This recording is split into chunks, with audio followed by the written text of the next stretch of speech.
The Department of Agriculture says almost 48 million people rely on some form of food assistance program. Here at Bread for the City, volunteers say they see more and more people who need their help. A new government study says student loan debt now stands at $1.2 trillion. The White House met with senators this week to try to cut a deal before the beginning of the fall semester. There are 8 balloons lined up here at the National Mall. It takes about 250 people to carry them, and one group is from just north of San Antonio. The Senate has already compromised and passed an immigration bill. The House says it won't even start taking votes until after the August recess. Erasing the inscription will cost around $700,000. It'll take between 3 to 4 weeks, but the work should be complete in time for the 50th anniversary of the March on Washington. People who use the Small Business Development Center don't just go on to see financial success. If someone gets arrested up here, they get arraigned in Sandy Creek. That means the only place you can bring them in for booking is not here, but you'd have to go all the way to Oswego or Central Square. Monique McAllister, a single mother of 4, has been coming to Bread for the City for 6 years. A local nonprofit in Washington, D.C., the organization provides food and clothing to the community. McAllister has also just started working for the nonprofit. With food prices and the cost of the food, they're very high. Me personally, and I know our clients, find it hard to stretch those dollars at those chain grocery stores. Sharita Evans is the Community Resource Coordinator. Clients are already trying to be resourceful. They're tapping not just to Bread for the City, but they're going to 2 and 3 food pantries in their community. The Department of Agriculture says almost 48 million people rely on some form of food assistance program. Here at Bread for the City, volunteers say they see more and more people who need their help. Congressman Randy Neugebauer says none of the cuts he wants to see in food assistance programs are targeted at those who qualify. The American taxpayers, want to help those folks that need a helping hand, but what we saw was that some states and some people were gaming that system to where they were getting access to those food stamps when they didn't actually qualify for it. Economics professor Vincent Smith acknowledges there can be savings found in the food stamp program. However, then the question is, all right, now find the savings in ways that you will not damage the people you wanted to help in the first place. Each and every client has a story. And they're not only here for food, but they're here for inspiration. They're here for encouragement. They're here for that person to say it's going to be okay, because to come here is a very humbling experience.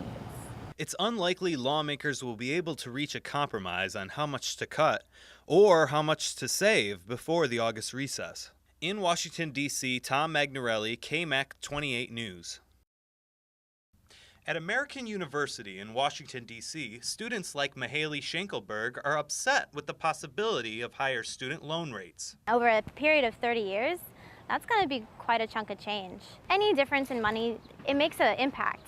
Yeah, that builds up. I think that's a big deal. Congressman Randy Neugebauer agrees with the approach in the House bill that lets interest rates fluctuate with the financial markets to a cap of 8.5%. You have to let a little bit of a spread so that you can earn enough to cover some of the defaults that are happening in the student loan program, because what we shouldn't do is be asking the American taxpayers to subsidize that. A new government study says student loan debt now stands at $1.2 trillion. The White House met with senators this week to try to cut a deal before the beginning of the fall semester. Caroline Radcliffe is a senior fellow at the Urban Institute. We've had large increases in the cost of college, and incomes aren't keeping up. So you have this widening gap between the cost of college and what people can afford. With the fall semester looming, students around the country are waiting for final congressional action. In Washington, D.C., Tom Magnarelli, KMAC 28 News. Leah Parada grew up with undocumented parents. I remember being in 2nd grade and helping my parents study for their naturalization test to become U.S. citizens. Now she works at the pro-immigration reform group America's Voice, lobbying for a pathway to citizenship. My dad came here as a laborer. He worked hard. He didn't go to college. He didn't even finish high school. He runs one of the most successful small business construction companies in Northern Virginia. Almost every federal building you see in D.C. has had some work there. So the notion that people just come and drain resources from this nation and just take is patently false. Congressman Randy Neugebauer sees things differently. I am having a difficult time giving a reward of citizenship to people that have broken the law. But we also need to make sure that we're going to enforce our laws so that we don't end up, in 10 or 15 years with another 10 or 12 million people that are in this country illegally. The Senate has already compromised and passed an immigration bill. The House says it won't even start taking votes until after the August recess. James Carafano, a vice president at the conservative think tank, the Heritage Foundation, says a large, comprehensive bill won't fix the nation's immigration problems. They're going to throw $48 billion more at this problem that they don't have, and there's really no guarantee that that money is going to be better spent than the billions we've spent on security so far. Fences, money, pathways, all on hold for now, with no further congressional action at this time. In Washington, D.C., Tom Magnarelli, KMAC 28 News. The construction at the Martin Luther King Jr. Memorial is to remove this inscription: "I was a drum major for justice, peace, and righteousness." The artist Lei Yixin flew all the way from China with his son, who is also his interpreter, to make the fix. From his perspective, he doesn't really want to move it. That's because Lei Yixin made an artistic choice to paraphrase a much longer quote. He meant no offense, calling King a world-class hero. He feels, honored and feels that he's more connected to the world.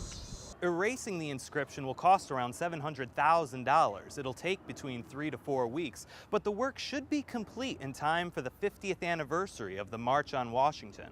Rahim Muhammad brought a children's summer camp to the memorial. They love it. They love it. We only wish there wasn't so much construction going on, because Dr. Martin Luther King wasn't just a national hero, he was a hero to oppressed people all over the world. Some say they don't see what the big deal is. They said that one of the quotes seemed to make him sound arrogant, but I don't really see how that, I'm not seeing what the other people are seeing really. What he was insinuating, you can say, I was a drum major for justice and peace. I think they should really leave that. Carol Johnson is the public affairs officer for the National Mall and Memorial Parks. We had originally decided to replace it with the full quote, but the artist decided that it was probably wiser just to remove it in terms of its structural integrity. With or without the quote, the memorial remains an important chapter in American history. In Washington, D.C., Tom Magnarelli, KMAC 28 News.